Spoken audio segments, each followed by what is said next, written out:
Mostly rock formations are layers of sand which have been cemented together and form discrete layers, and we can define those layers in terms of ancient beach deposits, sandbars, river deposits, and so on. But this is quite different. For a start, we see very little evidence of layering, and more the point is we see these large fragments of much older rock sitting in a matrix of material which doesn't relate to it. So these are called erratics because they don't come from any local source, and they sit alone suspended in the mud. Now, if this material had originally been laid down by water, we would expect the pebbles to all be collected together to form a conglomerate layer, and we would expect the sand to be winnowed together to form a sandstone, and then finally you might have the mud settling out at the top, forming layers of mudstone, and they might eventually turn into shale. But in this case, it's all mixed together. And the only way that we know of that happening is to carry this material with ice and have the ice melt and deposit it onto the floor of either a lake or an ocean. And the reason we don't think this is a lake deposit is because we can trace this formation.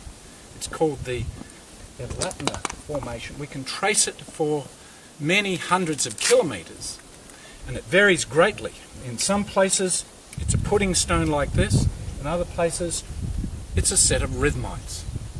In other words, very fine bands, which suggest that the ice wasn't depositing a lot of sediment, but there was still a background sedimentation going on. Still in other places again, it's been water washed.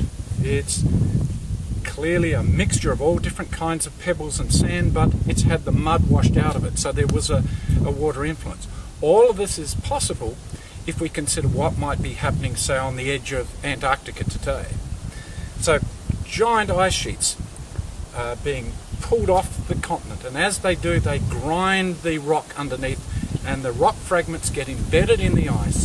Then the ice moves out off the edge of the continent, out over the ocean, onto places like the Ross Ice Shelf. And there, eventually, chunks of the ice break off, and eventually they melt, and then any of the debris that they gathered up from the Antarctic continent is going to be deposited on the sea floor.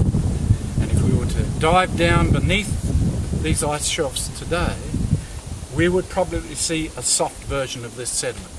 In other words, it's the debris that's been ground off the continents and then is moved out into the ocean and deposited as a dimictite. And once it turns to rock, we call it a tillite. This is glacial till, which has been lithified.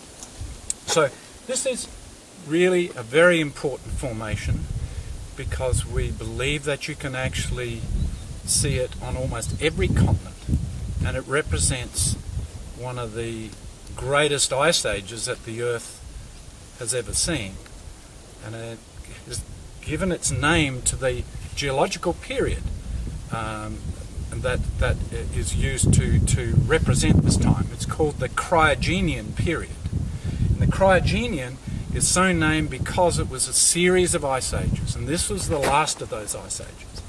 We know it was the last because there's a very sharp boundary just above where we're standing, which represents the effective end of that ice age.